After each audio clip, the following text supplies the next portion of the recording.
This is an overview of the basic tuning process covered in the next 10 videos. If necessary, stop this video at this point, read through the process, and then continue on with the rest of the videos. Let's have a look around the cam angle maps. Columns 1 and 2, where you have very high manifold vacuum, measured by millibar here, are the deceleration maps. They are when you're changing gear, you lift off the accelerator, the computer wants to put the cam angles at 0 or 5 degrees. That is, the cam lobe centers are separated. Valve overlap is minimal, very, very small, and there's very little contamination of intake fuel going into the exhaust system. Good for emissions. So keeping these cam angles small makes your car run very smoothly under deceleration. This part of the map, in this section here, this is the idle. Very small cam angle again, very good emissions. This section of the map here, this is cruise. This is where you probably spend 90 to 95% of the time driving your vehicle. Now there's a bit of cam angle advance here. This gives you a little bit of overlap, and the reason why Honda have programmed this angle in here is so that you get a little bit of EGR, exhaust gas recirculation effect. Exhaust gas comes back into the cylinder and then a little bit up the intake, and then it gets sucked back into the cylinder, improving the emissions and allowing the K-series engines to get a very good emission standard. This part of the map here is the power section of the map, and as you can see, as we go up, the cam angle gets smaller and smaller and smaller.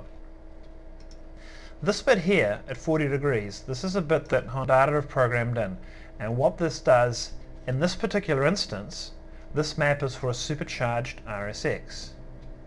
Now on the low cam it would actually want around about 25 degrees in this area, but on the high cam it actually wants around 50 degrees.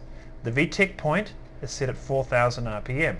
So as the cam is moving from 3500 to 4000 RPM, this tells the computer to rotate the cam and advance it towards the 40 degree position, so when you switch to the high speed cam you're already at the correct angle or very close to the correct angle for the power that's required for the high speed cam.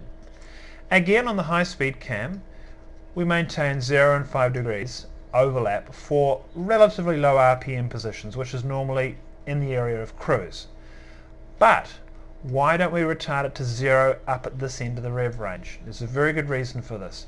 When you're driving your vehicle, let's say you're looking now for power, you will accelerate and you will go right up the rev range. You'll probably change gear at somewhere around 8500 RPM.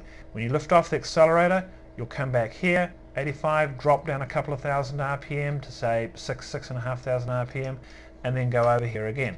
And this entire driving sequence, you're keeping the cam at 50 degrees. In this case, 50 degrees is required for a supercharger.